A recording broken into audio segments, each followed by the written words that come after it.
ပဲမိသားစုဟာတရားအပြတ်တစ်ခုအောင်မှမူခုနိခဲ့ကြပါတယ်။ယူတရက်ဆိုသလိုပဲချွန်ထက်တဲ့ခြေတက်တစ်ခုပေါ်လာခဲ့တယ်။အဲ့ဒီခြေတက်ဟာတရွေ့ရွေ့နဲ့နိကလာခဲ့တယ်။ပြီးတော့ထူးဆန်းတဲ့ပြိုင်ကုန်ကြီးတစ်ခုမြင်ကွင်းထဲကိုရောက်လာခဲ့တယ်။ဘဲတွေဟာကြောက်လန့်တကြားနဲ့ဆွမ်းနာသွားခဲ့ကြတယ်။ဒါပေမဲ့အဲ့ဒီပြိုင်ကြီးကသူတို့ကိုတက်တက်ကြွကြွနှုတ်ဆက်ပြီးတရားအောင်မှနေရတာအန်ဒရေများတဲ့အကြောင်းစိုးရိမ်တကြီးပြောပြခဲ့ပါတယ်။သူကဘဲတွေကိုအတင်းအကျပ်ပဲခေါ်ထုတ်သွားပြီးဘေးကင်းဖို့အတွက်သူ့ရဲ့ကိုယ်ပိုင်အတိုင်းထဲမှာအခြေချပေးခဲ့တယ်။ဘဲရဲ့ရှေ့မှာပေါ်လာတာကတော့စွန့်ပစ်ထားတဲ့အင်ဂျီအိုတစ်ခုဖြစ်ပါတယ်။သူတို့တွေဟာတကောင်နဲ့တကောင်ပုတ်ကတ်ပြီးတတိကြီးကြီးနဲ့အထဲကိုဝင်ခဲ့ကြတယ်။အထဲရောက်တဲ့ပြိုင်ကြီးဟာသူ့ရဲ့အဖော်နဲ့မိတ်ဆက်ပေးဖို့အစုံမရှိစကားတွေစပြောပါတော့တယ်။ဘဲအဖေသူကစိုးရင်တကြီးနဲ့လွန်မြောက်ဖို့လမ်းစာရှာခဲ့ပြီးမြဲပြိုင်ကြီးကတကားကိုသူ့ချီထောင်းနဲ့စောင့်ပိတ်လိုက်ပြီးမထွက်ခွာခင်အ ਨੇ ဆုံးတော့တခုခုစားသွားဖို့ဆိုအတင်းပြောပါတော့တယ်။ဘဲအမေကတော့မတတ်တာတဲ့အစုံအောင်ဤပြုံးပြပြီးသဘောတူလိုက်ရတယ်။မိသားစုဝင်တွေကထွက်ပြေးဖို့အစီအစဉ်ကိုတိုးတိုးလေးတိုင်ပင်နေတော့ပြိုင်ကြီးကရုတ်တရက်မိဖို့ချောင်းတုံးဓာတ်တစ်ချောင်းကိုထုတ်လိုက်တာကြောင့်ဘဲတွေထိတ်လန့်သွားခဲ့ကြတယ်။သူကသူ့ရဲ့စုံစားခန်းတွေများပြားခဲ့တဲ့ငယ်ဘွားအကြောင်းပြန်ပြောင်းပြောပြနေတဲ့အချိန်အချင်းကြီးထိပေါ့။သူတို့ဟာကုန်းမြေတွေကိုဖျက်တမ်းပြီးပြောင်းရွှေ့ခဲ့ကြတာပါ။သူတို့ရဲ့တင်းမာနေတဲ့အခိုက်အတန်းဟာ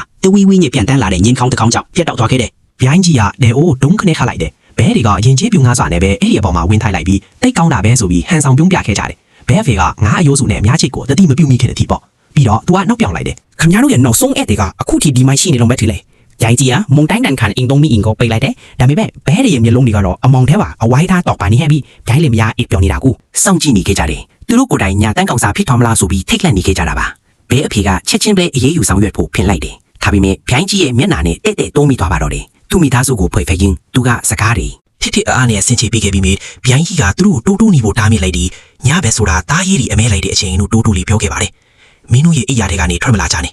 ညပဲဆိုတာတားရည်တွေအစားစားရတာကြိုက်တဲ့အချင်းပဲဒါကိုမြန်မြန်လေးလုပ်ကြအောင်ဘဲမောင်နှမတွေဟာအပေါက်တစ်ခုကနေထွက်ပြေးကိုစူးစမ်းခဲ့ပြီးမြညံ့နေခဲ့ပါလေပြိုင်ကြီးကဘဲမိဘတွေကိုခြေထောက်တစ်ဖက်တဲနဲ့ဘေးကိုကန်ထုတ်လိုက်တယ်သူတို့တွေဟာပိတ်မိနေတဲ့ဘဲကလေးတွေစီရောက်ဖို့ရုံးကန်နေတော့မှပဲပြိုင်ကြီးရဲ့အဖော်ကဘဲကလေးတွေကိုဖမ်းဆီးလိုက်တာကိုခံလိုက်ရပါတယ်ပြိုင်ကြီးကအနားကိုတိုးလာပြီးမယုံနဲ့လို့မန်ဖီလိုက်တယ်အဲ့ဒီအချိန်မှာပဲဟက်ခနဲ့ပါးစက်ကြီးတဲ့ငါးကူကြီးတစ်ကောင်ကဘဲကလေးတွေကိုတက်လုတ်တယ်မျိုးချလိုက်ပါတော့တယ်ပြိုင်ကြီးကချက်ချင်းဆိုသလိုပဲအဲ့ဒီငါးကိုသူ့နှုတ်တီနဲ့ကိုက်ခွဲပြလိုက်ပြီးဘဲကလေးတွေကိုအချိန်မီကဲတင်ပေးခဲ့ပါတယ်နောက်ဆုံးတော့ဘဲအဖေလည်းနားလေသွားခဲ့ပါသည်ပြိုင်ကြီးဟာတစ်ချိန်လုံးသူတို့ကိုကာကွယ်ပေးနေခဲ့တာပါငါးကြီးကိုမြှောက်ပြန်ရင်ပြိုင်ကြီးကရွှေရွှင်လင်းလင်းဖြုတ်လိုက်တယ်နက်နက်စာဆင်းသင်းဖြစ်ပါသည်